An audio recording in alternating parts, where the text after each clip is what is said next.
स्वस्ति श्री गणेशाय नमः। श्री गुरुचरण कमलेभ्यो नमः। हरिः ॐ।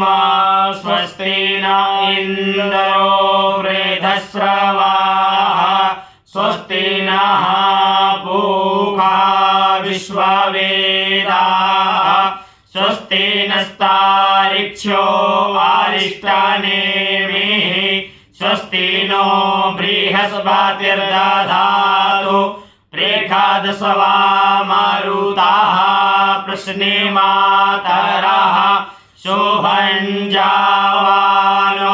विदथे कुजमयः अग्निर्जिह्वा मनवः सूराचक्षासो विषवे नो देवा अवसागमन्नेह भद्रं कर्णेभिः शृणुयाम देवा भद्रं पश्येमाक्षभिर्यजत्राः स्थिरैरङ्गैस्तुष्टुवागुं सस्तानोभिर्व्यासेमहि देवहितं जदायुः शतमेन्नो शरदो अन्तिदेवा जतरा नश्चकरा जरसन्तानो नाम पुत्रासो जत्रा पितारो भवन्ति मानो मध्यारीरेखातायुर्गन्तोः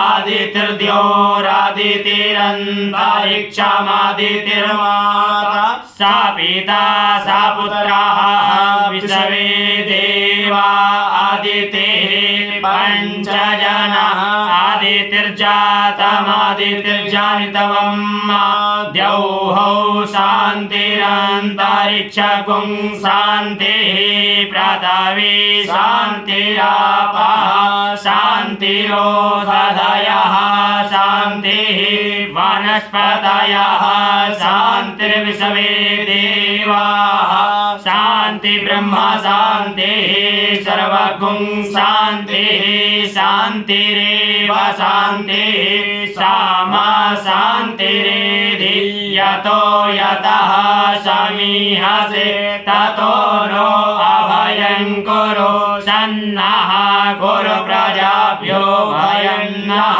पाशुभ्यः सुशान्तिर्भवतु। नमो नमः।